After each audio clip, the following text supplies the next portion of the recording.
Hotep, and welcome once again to another edition of Community Cop. My name is Noel Leader, one of the co-founder members of 100 Blacks in Law Enforcement Who Care. I'm here once again with my three co-hosts. First of all, Michael Graves, aka Big Mike. Namaste. And the great attorney, Alton Maddox. Hotep. And of course, we have the great Father Lucas. Hotep. Unfortunately, we're missing the great Julian Harper. He's out on a Community Cop assignment. He won't be with us today, but he will join us next week. What's up, old Harp? I know he's watching.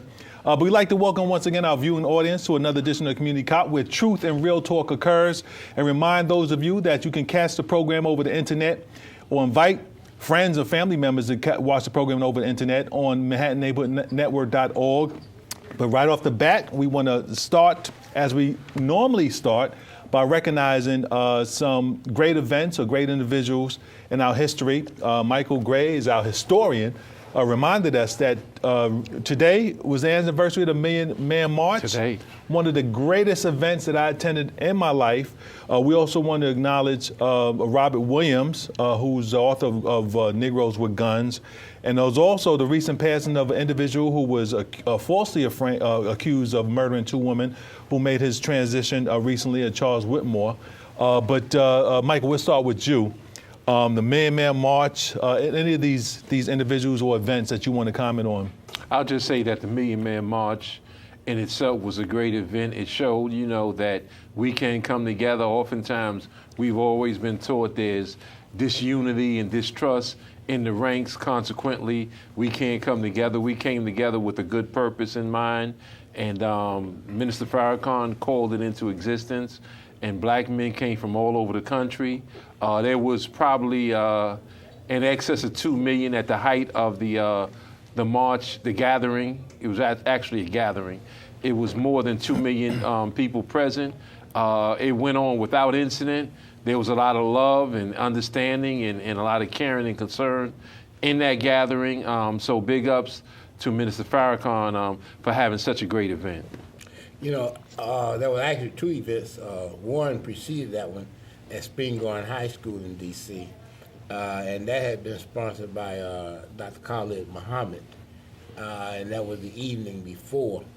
And so myself and Steve Copley attended that event with Khalid, and it had been received very well over C-SPAN nationwide.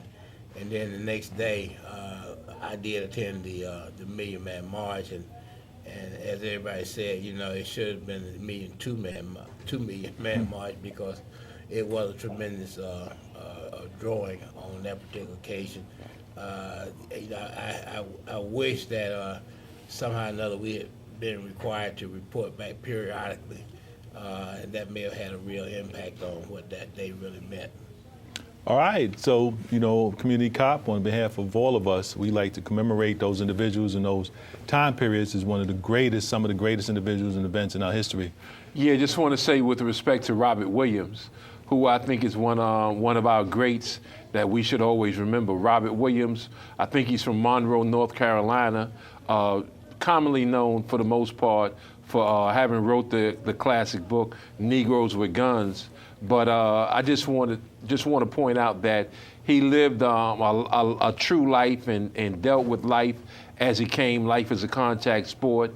And he was the head of the NAACP there.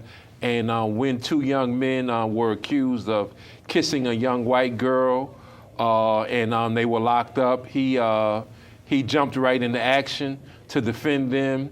And that put him in hot water. He got in deeper hot water when the Ku Klux Klan drove a caravan, and according to reports, he exchanged fire with them. He wasn't playing. He wasn't just going to be a statistic. And unfortunately, or fortunately, maybe it's revealing, in that crowd of Ku Klux Klan were several police officers. So, of course, he was charged later on after that.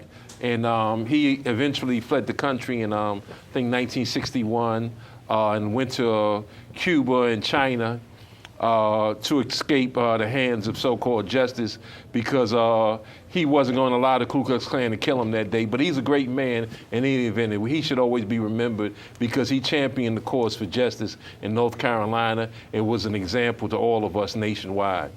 All right. Thank you for those reflections, Michael. Tonight is round 2 of the presidential debate. Some criticize President Barack Obama for having a lackluster performance in the first debate. And, the question is, how is he going to fare tonight? One of the things that we know that this is not a debate on facts. It's really more of a debate on presentation. Alton, Maddox, we'll start with you. What are your thoughts on the presidential debates?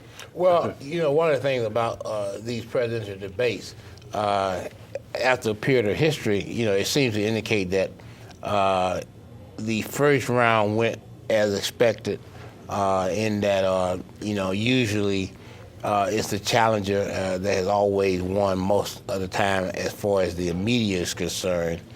And then in the second and third rounds, the incumbent usually comes back and win the day. I think if you just look at the first round, what it does indicate, and I think this is something that we need to look at tonight, even though it's not necessarily the same format. But, when you come out strong from the beginning, you usually end strong, and you usually win the debate. I think that, what the barometer is that we have to see who comes out real strong from the beginning. And that's all becomes a telltale sign of what the results are going to be. I just have two observations. The first thing is that it's all orchestrated by the Republican and Democratic parties. And even to the questions that are going to be asked, she knows in advance that they're going, that's all part of the deal. So this is just a floor show. I, like many of you, I know who I'm going to vote for long before the debates. When I look at the opposition to the president, that there's no way I may have to hold my nose. The second thing, though, is very important because it indicates where the people in this country, where their brains are. They were all applauding Romney for coming out strong in the first debate. He made it strong. But all what he did was tell a lie after lie after lie. And what I fault the president for, instead of saying you're lying and call him on he just let him get by with a whole lot of lies, and everybody knew that, and they still applaud him as doing a great job. So I guess that's one of the requirements for president, that you have to be a big liar and a bold-faced liar, and folks will applaud you if you get over with it. Well, certainly I think that Father Lucas' first point was extremely important. A little known fact that people don't understand is that so much of this is contrived and orchestrated by hidden hands. So you'll have the hierarchy of the Democratic and Republican Party in control of the questioning, so that nobody's going to look but so bad and nobody's going to be surprised by any question. Now, what Noel said with respect to presentation is very important, because it's not so much that President Obama lowers hands down the debate last week, but it was his presentation. You expect a president, a statesman, a diplomat, the commander-in-chief to be able to look eye to eye with his opponent. For whatever strange reason, President Obama failed to look in the eyes of Mitt Romney, and it was almost like a master-slave relationship on that stage. Romney looked directly at him. His tenor, his tone bordered on disrespectful, but he was able to champion his cause and ultimately, in most people's opinion, win that election based on, as Noel pointed out, presentation, the way he presented, as what Father Lucas said, lies. The way he presented the lies, it was masterful. He appeared authoritarian, and President Obama should never allow anyone to compare him to their 5 sons, which he did. He allowed Romney to say, I have 5 sons in the household, so I'm used to people saying something that's untrue and keep saying it, expecting it to be true, but I continue to repeat it. So no commander-in-chief, no one that's in authority over the Marines, Air Force, Army, Navy should allow anybody to compare their sons to him. So he needs to be more of a man and more audacious, as Congressman Powell always pointed out to us, to be bold and audacious. Old man, I want to ask you a question for those detractors who never see a conspiracy in anything, not even the mere fact that as large as this country is, we only have 2 basically political parties, just how that has continued to be established over the years as this country been in existence. But as it relates to the development of these debates, you pointed out, I think last week, of who now runs the debate. I think it was a women's organization who initially, League of Women Voters. The League of Women Voters used to run the debate. A lot of money now in these debates in terms of sponsorship, et cetera, et cetera. And if since we only have the establishment of 2 political parties, develop the idea or the concept that perhaps in terms of who wins and loses a particular debate to get a bigger audience on the next one, round 2, just like a heavyweight boxing match, how can that be orchestrated? How can that be determined? Well, I think, you put your finger on part of it when you talk about the Democratic Party and the Republican Party, which basically amounts to a duopoly.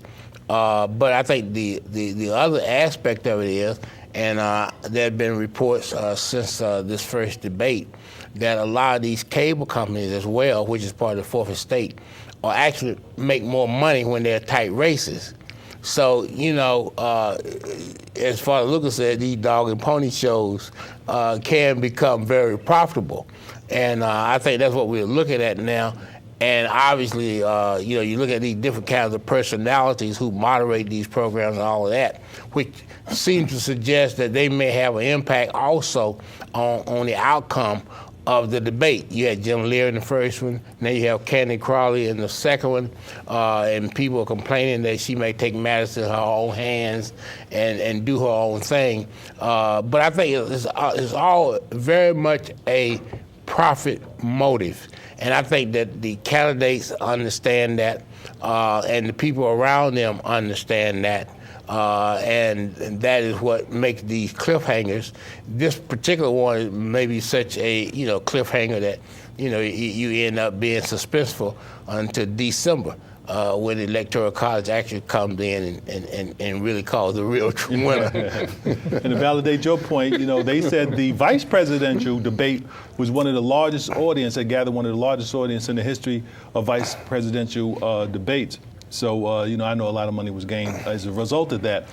Equally as troubling is the mere fact that what we find today, it's always been the status quo in this country, but we find more and more a secret, a small sect of individuals dominate not only the political realm, but also in development of laws as well. Michael, talk about the man about which these multi-billionaires. I mean, we've seen it in New York.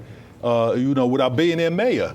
You can't get that much closer than billionaire Bloomberg, who everyone knows bought 3 elections, 2, and then 1 illegal election that should have never happened. Talk about the private money and development of our laws today. Well, it's no doubt about it. Father Lucas always points out the close alignment with money and power in this country and how money influences election. But when you have an organization like the American Legislative Exchange Council, which is comprised of over 300 corporations, foundations, and private citizens, they have set up shop. It comes out of Illinois. They set up shop where they can influence, and they are now in all 50 states. It started in Illinois, but now they can influence all the major elections. They are influencing state by state.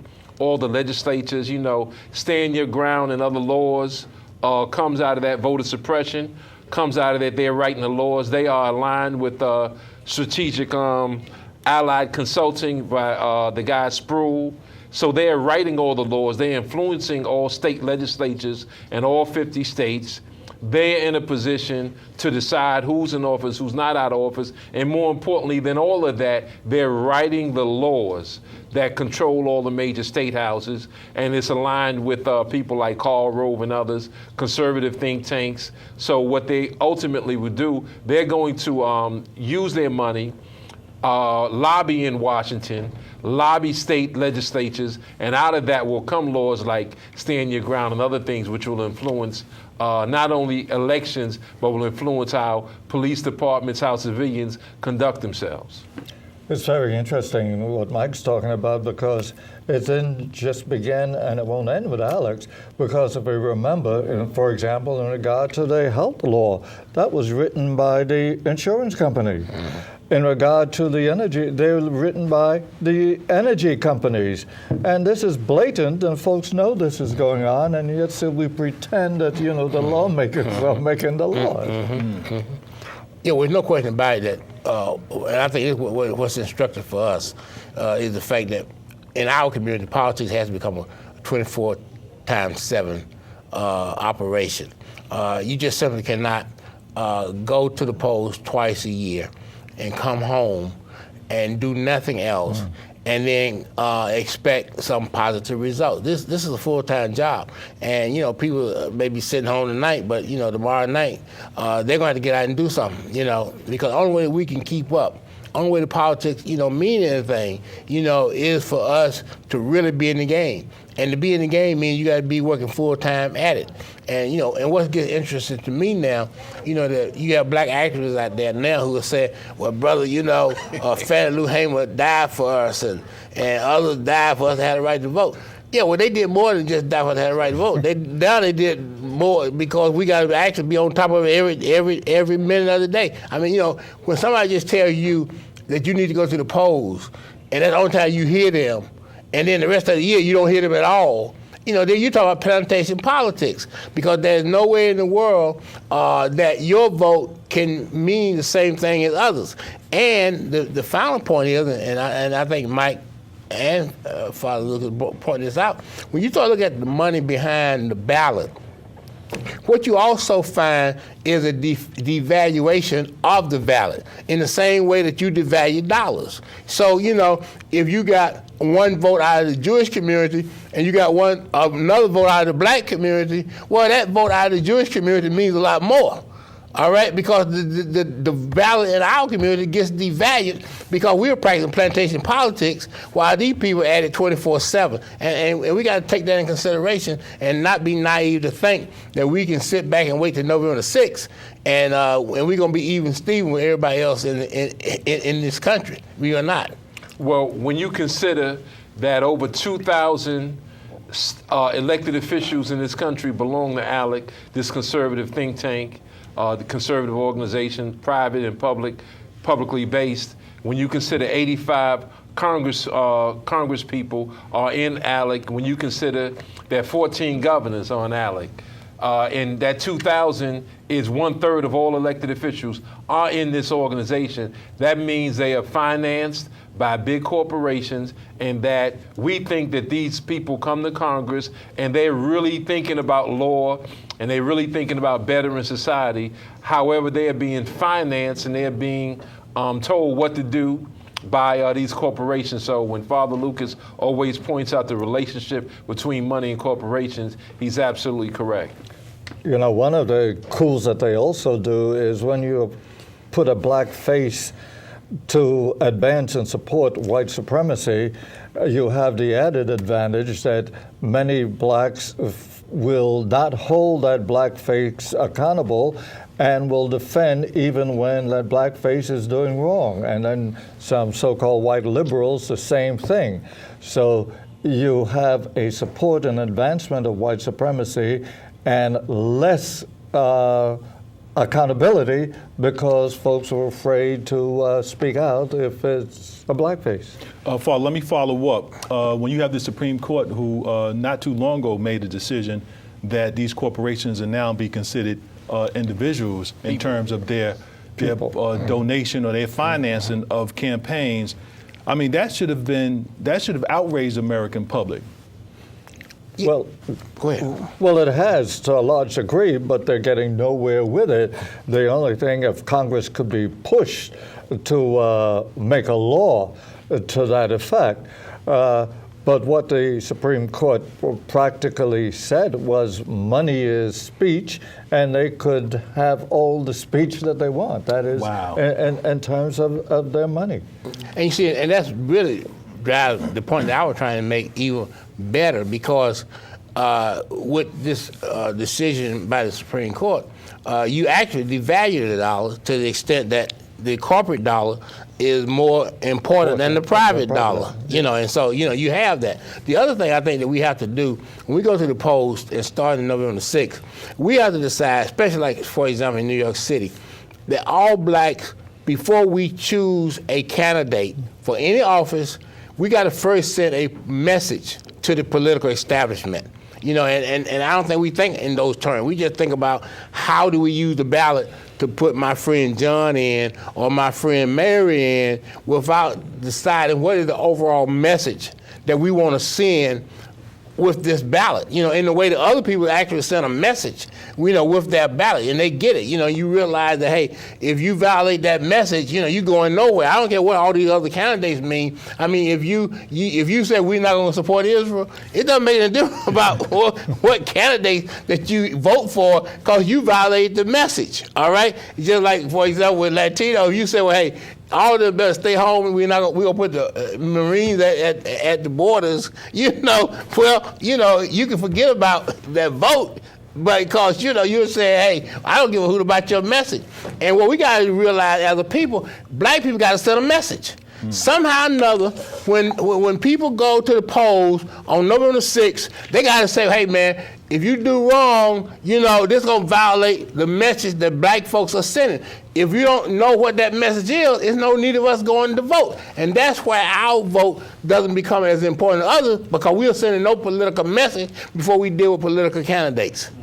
Well, the fact is, this presidential election that's coming up will determine perhaps 3, maybe even 4 Supreme Court justices. They are getting up there in age, and some of them are not in the best of health. So the next president over the next 4 years might choose 3 or 4 of these Supreme Court justices. The Supreme Court justices determine that corporations are people, and obviously people have First Amendment rights, so that these corporations now have the rights of a person, and this is why now they can influence elections in a way that you would just think that's just obscene.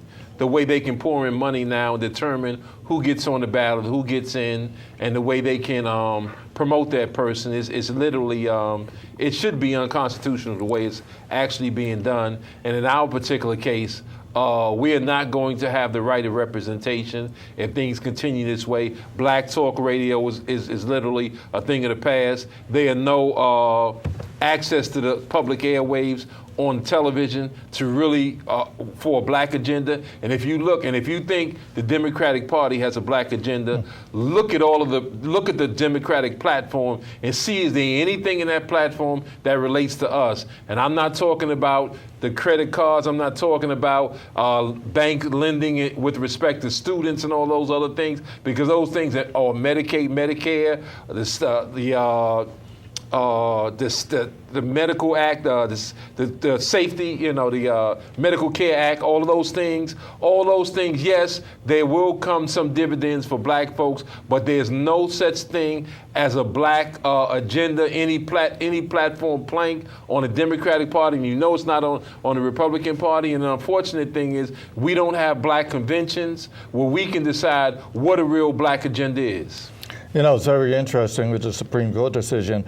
If the corporations are people, then how come they don't go to jail when they do wrong? I want to piggyback on what Alton was saying in regard to holding accountable. It would seem to me that when you had the city council, the vast majority being black and Latino, voted Christine Quinn to be speaker, every constituent should have been calling and asking their representative, why did you vote for Christine Quinn? Right. Give an account. And I think it's preposterous because when you look at the city council, which is majority black, Latino, and Asian, and when the vote came down, all the whites voted for a white person. None of them, because I think Charles Barron was the only one who did step out and to run against them. He's the one who only didn't vote for her. But all of the whites vote for a white person, and the majority of black and Latinos did as well. Talk about the city council. City Councilman Jamani Williams is sponsoring a Community Safety Act, which I think is not even worth the paper that it's written on. It allegedly is supposed to change stop, question, and frisk, which those of us in law enforcement know the stop, question, and frisk, there's good stop, questions, and frisk, and there's bad ones. We just want the bad ones stopped. But one of the things that he has introduced is the appointment of a Inspector General to oversee the New York City Police Department. And I believe, according to his bill, the mayor picks the Inspector General, which is preposterous. Father, we'll start with you on this one. What do you think about the Community Safety Act written by Jamani Williams? Well, I think the tragedy is Jamani Williams himself was a victim of stop and frisk. And if that's the best he could have done in terms of this law, well, it shows you where our heads are. Our heads are in a garbage pail. And secondly, while you do mention, and rightly so, there are some good and some bad stop and frisk, but unfortunately, from where I come from in Harlem, 99% of them are bad. Exactly. And Max, before you make your comments, the first law is supposed to require officers to provide name, rank, and explain reason for stop. So we know it ain't going to happen. You put all in the laws you want. The second one is to add teeth to racial profiling, which is not going to happen because no one has even determined that this is, but us, is racial profiling. The city council hadn't made that determination. No courts have. And then the third one is to form civilian of their rights and the right to refuse a search. I mean, all of these are constitutional now, and this is my contention with them. And then the fourth one, the bill is to establish Inspector General. A lot of these black politicians, it seems like they just do things to make it seem, just to say that they did something. But, Maddox comment. Well, and the thing about it is, and this is a great point, next week, somebody from the city council should be invited to community cop. Right. And they can take my seat, to deal with. No, there's enough room, brother. But we'll get a bigger table. Okay, all right. Well, anyway, the point is, now, when you do referendums, and you can do a referendum, the city council can actually sponsor a referendum that would put on the ballot the question of control of the police department. People fail to realize that when you go back to the beginning of the police department in the 1840s in New York, and you get around 1850, there was a time when the New York Police Department was fragmented, and it was under community control, Right. in the sense that each council member controlled what went on in his district. All right, and that's really what we got to go back to. I mean, it wasn't that it was unworkable. It's just that it gave the community too much power over how they regulate the police department. And police saw a more centralized unit where you had a centralized police commissioner. So, in that way, it took away from the actual impact of what the community felt in this regard. But I think the first thing we got to do, and we need to find this out immediately, and somebody needs to tell us this immediately, why isn't the city council putting a ballot question on the ballot as to the people themselves controlling the police department? This is somewhat similar to what, and I wasn't here then, what Lindsay and those tried to do when he was mayor of New York, where they had that ballot question. But apparently, the ballot question was written so that if you voted yes, you voted no, and you voted no, you voted yes. So, it ended up where people didn't know how to vote. And as a result of that trickery, it never came out the way it should have been. But I think we need to revisit that question and need to put that back on the ballot the way that has been tried to in the past, and to determine whether, we need to put this police department under the control of the people rather than continue to allow it to be under control of the mayor. And this is why, when we get ready to go into 2013, we have a lot of work to do, and that work that we need to do starts now, because it's going to be very important for us to not only to get control of the police department, but also to get control of our schools. The fortunate thing is that since Bloomberg has gotten departmental control of the school, if we put our own in there, we can take over that and then decide how we're going to operate it. But the schools and the police are two critical areas that we cannot leave to anybody else other than the people themselves putting together a slate and running it in 2013. Well, unfortunately, the truth be told, most black elected officials are afraid of the police department. The police department is a machine that's literally unmovable. You have to be at your best. You have to bring your A game if you're going to fight the public relations machine of the police department, the awesome power that it represents. It is the largest police department in the country. Actually, it's the largest police department in the world. Now, just consider, it was the police department that did Adam Clayton Powell. It wasn't those Dixiecrats, it wasn't those Confederates in the Congress that did Adam Clayton Powell. It was the police department that ultimately broke the camel's back. Also consider the fact that when you have a Bloomberg and you have a Ray Kelly running the police department, you don't have the other entities doing their job, whether it's the governor, whether it's the New York Attorney General's office, whether it's public safety within the city council, whether it's the civil rights division of the city council. There are too many other places, or the public advocate. There are so many other people that are in elective office that's supposed to do something. The governor should not allow 700 illegal, unconstitutional stops to go down without a response from the governor's office. So there are a lot of people sleeping at the wheel intentionally. And like I said, the black elected officials, we've never demanded anything from a black elected official. If you know about it, please call in and inform us, because I don't know of any. I don't know of any black community that's told a person, you have to do X, Y, and Z for us.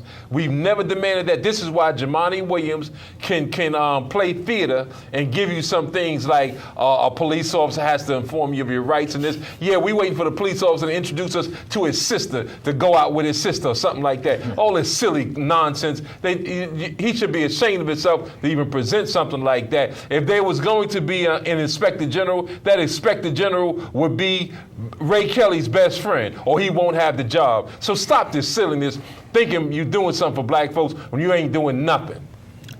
Two interesting things come to mind. That the city council, as Alton mentioned, could have a referendum put on the ballot, but also the city council is in a position to make a law itself, have Bloombucks veto it and override the veto. But they're doing absolutely nothing. And even as much as 20 years ago, there was a bit more control. I could remember when I was chairperson of Public Safety for Community Board 10.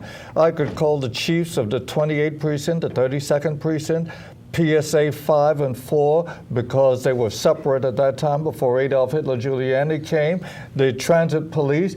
And if I wanted top people to come to a meeting in Harlem, I told them you had to be there. All of a sudden, the community boards now seem to have absolutely nothing to say or do, except to rubber stamp what whoever appointed them to the board tells them to do. Well, I've been in this town for 40 years, and I think I got a better lay of the land than most people right now have about this city. And I'm gonna tell you where we are in this town right now. It may have not been this way a few years ago. It may not be this way a few years away from today, but this is the way it is now. The only way, and we can do this, the only way that we're going to be able to control this city is A, forget about all black selected officials, forget about all Latino selected officials. That's just off the board, right off the bat. And I hope that when we go into the ballot polling booth on November 6th, that we all bring a write-in vote in there and write them out. We have a candidate that we have for these various districts, and we write them in. That's the way that we can make this process work right from the beginning. But I'm gonna tell you what our plan got to be for next year. If you look at who has the greatest interest in this city, the people who have the greatest interest are the blacks and Latinos in the police department, the blacks and Latinos, in medical services, the blacks and Latinos in education, all of that. And what it has to happen is this: if you're in a fire department where you only got 2 or 3% blacks, it's good to go to the federal court and ask them over a period of 50 years to give you some relief. But the best relief that you should get is to put somebody in office who just simply start hiring the people that should be hired for that to happen. So what we're going to have to do in this town is to find all of the people in this city who have a real vested interest, all right, in this city, and for them to form a political cartel in the same way that the Irish, the Italians, and the Jews have formed a cartel, because they're the ones running this city now. This is a white minority ruled city formed by a political cartel. And the only way that we can overcome this is to form our own political cartel, and in that political cartel, find candidates who have the greatest interest in changing this city. And if you sit somewhere in the fire department and you can't get no promotion, you're only 3% of the fire department, then you got a great interest in changing this city, Or if you're in the police department or whatever else you're in, you have a great interest. That's what we're going to have to do, and we're going to have 12 months in order to get this process ready. And that's one of the things I'll be discussing over at the Elks Plaza this week, Wednesday and Thursday, because this becomes extremely important, and the time is now for us to take action. All right. Excellent suggestion, but now it's time for our segment to open up the phone lines. First caller, welcome to Community Cop. Where are you calling from? Hotep, I'm calling from Harlem. How you brothers doing? Hotep. I just want to say, brother, let's get away from that talking about that Romney won the debate. Romney didn't win the debate. Romney stood up there and lied throughout the debate. Also, brother, Robert Williams' Guns with Negroes and Malcolm and the Ballad of the Boys is right in the context of what we are right today. They're talking about already women issues, but they never talk about our issues, brother. Right. But yet, when it's time to get the vote, they come in our neighborhood and send them Negroes in there to sell us down the drain. Right. Also, brother, I just want to say, reinstate Alton Maddox, and let's stop these people from interjecting ignorance in our mind and get on the ball. Well, okay, brother. Hopefully we see you at the Elks Plaza tomorrow. But next caller, welcome to Community Cop. Where you calling from? Calling from Harlem. Okay, quick question or comment? The writing is on the wall. Even within this the decision they just made on the fire department? Well, that's been done before, and they don't honor their own thing. I mean, Bloomberg just stopped it. Right. You know what I mean? Look at the decision in the Central Park case. He didn't pay them the money. So even, with their laws, they don't honor it. Right. Okay. All right. This thing that I ever hear that black people bring up when it comes to voting is, hey, our ancestors died for our right to vote. Yeah, he died for our right to vote, but he didn't die for us just to vote. He died for us to vote with justice. You got to Yes, sir. Yes, sir. but not, I mean, it's Okay. stupid to vote for your enemy. Right. But not just because my father went out there and got killed trying to do something, I'm going to do it too. I don't have my own mind. Right, This okay. is the excuse that they use. Right. Okay. all the Excellent time. point. Excellent point, brother. Thank you for those excellent Excellent. points. Next caller. Welcome to Community Cop. Where you calling from?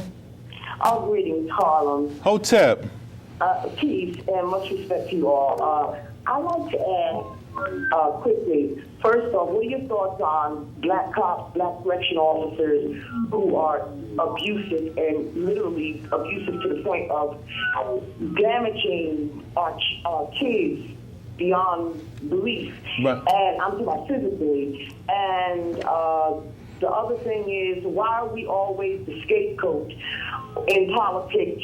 Black this, black that. It's always falling on our shoulders when they talk about poor people in the news, and also our children, teaching them the truth about history and about the world. Right. As Okay. Dr. John Henry Clark said. Okay. And particularly about true history about black people. All right. And- Thank you, sister. That's enough. We're going to forget your questions if you stay too many. Father. No, I think the sister has a good point, but what you have to realize is that it's not whether they're black or not, it's who's calling the shots. In the police department, of course, black officers are in a minority, and whites are calling the shots, and they go along with it in order to get along.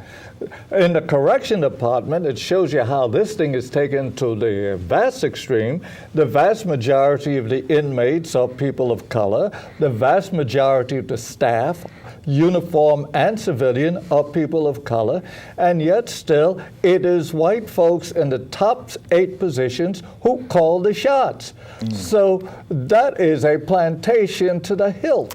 That's what we have to start dealing with, not so much how many of us are here, who are setting the policies, who are making the decisions under which folks must operate. Mike. Well, I agree with everything Father Lucas said. I think that when you look at correction officers, police officers, and don't forget court officers too, they can be very abusive too. When you look at that and then you juxtapose it with the actual victims, you see a consistent pattern developing, pattern in practice. You see after a while the victims are always black and Latino. The abuse is always going to be the same. So you have to look at who's in a position to punish those who violate, and those who in a position to punish actually send them out there to do that. Raymond Kelly has no problem with it. Court officers, and let me just add to that. If you look at the history, you see that the police department and the court officers, they all had a problem with Alton Maddox. And the question is why, when you see these law enforcement agencies have a problem with a black attorney, that means that black attorney is standing for his clients. All right. Next caller. Welcome to Community Cop. Where you calling from? Yes, I'm calling from on the Lower East Side, Manhattan. Okay. Quick question or comment. Yeah, I just wanted to put this out there. Like when Jamani Williams got caught out there during that parade, I believe last year. Right. I ridiculed him and scoffed at him because the NYPD basically had to knock him unconscious to make him conscious. And even though this little Well, it was just a shove, but even though basically like this little amendment or whatever he's trying to propose doesn't do good and whatnot, wouldn't it be more prudent now that the brothers seem to be coming around that a good conscious brother or organization such as yourself try and put a bug in his ear as to what to really do with his powers? Right. Well, brother, it's funny that you said that because our organization, and we're going to invite Jemani to come to the program next week, our organization had written to him probably 9 months before he got assaulted by the police. Yes, sir. And the person with him who worked for the public advocate's office, we had written him about 9 months before he got assaulted. So there's no excuse for these individuals to have this late attention to this issue, because we reached out to them, attempted to have some discourse with them about stop, question, and frisk. They ignored us until it happened to them. Then they got involved. My problem with their involvement is even when he came up with this bill, he didn't call us. To date, I asked him for a meeting. When I spoke to him on the phone, when I was in Kirsten's office, the public advocate's office, the public advocate's Christian Kirsten called him up. Kirsten Foy, who got assaulted with him on that march, called him up, and I said, brother, I wrote you a letter. I hadn't heard from you. He said, no, bring the letter to my office. I took my time and drove to his office, dropped off a letter, haven't heard from him since. So when they created this bill, they didn't call us in and say, brothers, what do y'all think about it? I'm not saying that we have to be the final word on anything. But Jemani Williams didn't even call us to talk about the practical nature of this bill. So we get no respect if you're black. Trust you me, if we were an organization of white police officers and was as vocal, white politicians would reach out to their white cops for some discourse and some conversation. But not one black elected official, bar none, has taken us up on our request for a meeting as it relates to stop, question, and frisk. Not one. And you can look at the law that Governor Patterson wrote, that Eric Adams and Brother Hakeem sponsored, that they called it groundbreaking legislation 2 years ago that was going to decrease the number of stops. Hadn't done that. We said it wasn't going to do it. Hasn't done that. You can look at the 2001 Community Council police reporting law bill that was signed. Brothers and sisters, our politicians are playing games as it relates to our protection. None of them, absolutely none of them, point the finger at Commissioner Kelly, say that he must be removed, or will point the finger at Bloomberg, because all of them are in cahoots with this particular, activity. Final comments before we go to our phone calls. All right, next caller. Welcome to Community Cop. Where you calling from? Yes, I'm calling from 5 Rockaway. Okay, Queens. Quick question or comment? Hotel. Yes, sir, Hotel. Hotel. I was listening to a talk the other day about illegal guns in our community, and the black person asked the white prosecutor about it, and he talked about the Second Amendment. And the brother was talking to him about Joe White.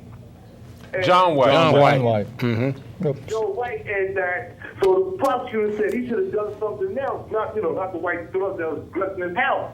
Now, I throw that out there because the same situation where a young black girl was stabbed in his heart by a city worker when all unfriendly aggressive upon a black man, and he was released for defending himself. And I want to bring to Brother Alton Maddox, I hope he be reinstated. I want to bring to his attention, do you feel that the Constitution should be revisited by us due to the fact that our ancestors was in slavery when the time that was written? All right, thank you for your call. Yes, sir. Well, well, obviously, we were not. I mean, all of the laws. I mean, even you go back to the 13th, 14th, and 15th Amendment. I mean, we had no voting powers when those amendments were put into law, as well as the whole U.S. Constitution. So, I mean, he raised a legitimate point as to what would be our input in these laws, because we certainly were not parties to it. And what the law requires is a social contract. In other words, every man and woman is supposed to have the right of sovereignty. And the right of sovereignty continues until that person decides to give up some of their sovereign rights for what the state may provide in return. In our case, if we had the right of sovereignty, nobody ever asked us to give it up, and that's where we are now, where we have not in any way endorsed any of these laws that are now being enforced against us, and that becomes to our predicament. And so obviously he asked a profound question, but the answer is readily apparent. Yes, these laws should be scrapped, and something should be written that reflect all of our views. All right, next caller. Welcome to Community Cop. Where you calling from? Calling from Harlem. Okay, quick question or comment? Okay, yes, 2 comments. Make it quick, brother. We wind it down. Yes, so the reason I feel that these people are definitely doing this to black people, because they know exactly which way they're going to vote. So this way they don't have to pay no attention to them. And then the second thing is that if you look at it, like on news, I saw it on News One where they was beating up this guy, and I mean, they really just beat him up pretty bad. And you see the Jewish community, they're behind it, black leaders, they're behind it, and they're like, oh, no, this can't be done. And you're going to see a whole lot of action behind that. And just one more thing I just wanted to say. You had one of the fine gentlemen there had said that Mitt Romney had called my 3 sons. He didn't say my 3 sons. He said my 5 boys. Right. And that boy has a significant little, thing. That's right. So that's why I just want to say, and thank you, and keep up the good work. All right, thank you for your phone call, caller. Okay. Next caller, welcome to Community Cop. Where you calling from? Next caller, you on the air. Where you calling from? Calling from Harlem. Okay, quick question or comment. Question. I thought Eric Adams was down with your organization, 100 Blacks in Law Enforcement Who Care. He's a former member. He's a former member. He's a former member. Yes, sir. So you mean tell me he's a traitor right now? He's a former member. Former member? All right. All right. All right. Next caller, welcome to Community Cop. Where you calling from? That's good. All right. Real quick. As a caller who made that comment about boy, he did use that word. That's the term, and he's right. He compared the commander-in-chief, the so-called leader of the free world, to his 5 boys at home. And Obama, even though he took the U-lie from Joe Wilson from South Carolina, in Congress, that united joint session of Congress, he should not have allowed any man to compare him to 5 boys in his house. Commander-in-chief don't do that. He orders generals around. He should not have accepted that. All right, we had 3 calls on the line a little while ago. We got it wiped off, so call back. The lines are open. Going back to the ineptness of our elected officials, especially as it relates to writing legislation. You made a statement that I quote a lot of times, that the responsibility of a legislature is not only to write laws, but to enforce the laws that are already on the books. There's enough laws on the books to stop New York City Police Department from doing what they're doing as it relates to violating individuals' constitutional rights. But why do our legislators will not, before you even write any new laws, why don't they enforce those entities to enforce the laws that are already written? Well, and this is the other thing, that's a good question, but it's even worse than that. The stop and frisk law that is in the New York statutes was written before the Supreme Court even approved a questionable decision on stop and frisk, and that's Terry versus Ohio. Now, the problem with stop and frisk is there's nowhere in the Constitution. So you can't write a law out of something that doesn't already exist. I mean, the 4th Amendment talks about probable cause. It does not talk about reasonable suspicion. So you can't write a piece of legislation that lowers the requirements of the Constitution, and that's what these guys have done. And you have to ask yourself, are there any black elected officials who have any knowledge of the U.S. Constitution? If Yvette Clarke is Exhibit A, then they don't. Because she thought that we were still in chattel slavery in 1898. So even if she didn't know anything about the New York State Constitution, she should have known that in 1865, the 13th Amendment was ratified by the U.S. Constitution, at least as it relates to chattel slavery. So, my point is, we are sending people to office who don't even know the law and can't make an argument against Bloomberg and Kelly as to why this law exists. When I was practicing law, I could have gone to court and won this whole thing. Now, some lawyers out there obviously know that this whole thing is bogus, but the problem is they want to keep getting the meal ticket. They want to keep getting a lifestyle, so they don't want to put their lives on the line. And that's what we're dealing with now. A lot of this stuff that's going on now in New York City is not supported by the law, but there's no lawmaker nor lawyer who punched this out. Wow. Yeah, I'm just curious. Correct me if I'm wrong. I don't think stop and frisk in New York is a law. It is a policy determined by the police commissioner that is, but it has no basis in law whatsoever. No, well, it doesn't have a basis in law because the Constitution doesn't provide it. I mean, that way it really exists. The Constitution does not say anything about reasonable suspicion. I mean, I carry a Constitution around every day. There's nothing in the Constitution about reasonable suspicion. If it's not in the Constitution, you can't write it in a law. And that's just point blank, very simple. And there's nobody in this city of 8 million people who can make this argument. All right, next caller, welcome to Community Cop. Where you calling from? Brooklyn, New York. My name is Anthony. Okay, hotel, brother. Quick question or comment. Turn your TV down. Turn your TV down.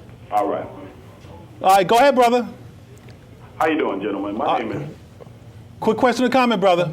Quick question or comment. My name is Anthony, and I'm basically calling to state in reference to the...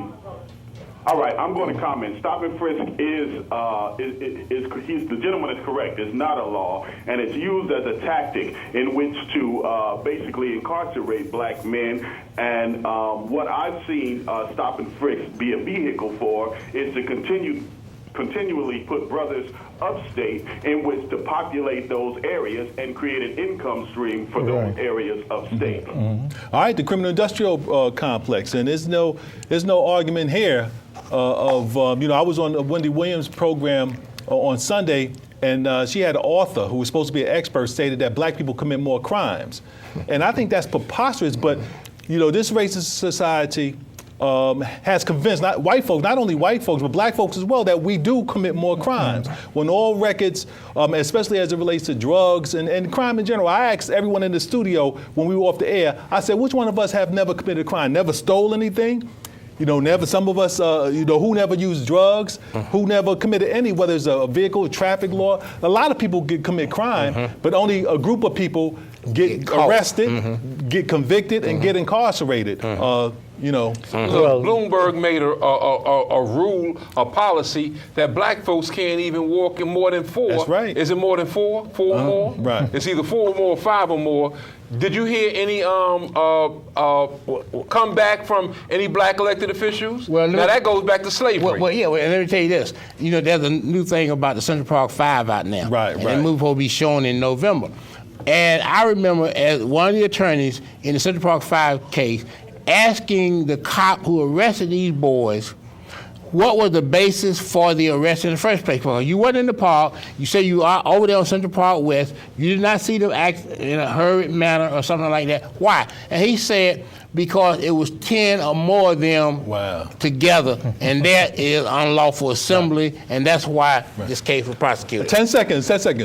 Those who know the word of prayer, pray for Lambe Brad, reinstate Alton Maddox. Well, 1068 4th Street tomorrow night and Thursday night. James Smalls tomorrow night, Utrice lead Thursday night. All roads lead to Ellis Plaza. I'll be there as well. Phone number? 718-834-9034, 718-834-9034. One of the ironies to show that the post-traumatic slave syndrome exists, even when you put a black HNIC in a position, they're still going to act as if they're suppressive. Okay, thanks for watching. Bye-bye. Thanks. What's up, Little More? I love you. Thank you for Veronica Kitt, Datwood, Sheila Berry, and Sierra, our new producer in the back. Thank you for watching. See you next Tuesday. Julian, we hope you come back. Ms. Harper, we have you in our prayers. East Move is in the house. Knowledge is power. Reinstate Alton Maddox. Thanks for watching. See you next Tuesday, 5 o'clock. Peace. East Move, our Field Marshal General in the house. That was good about let's face the music and dance. Soon we'll be without the moon, humming a different tune.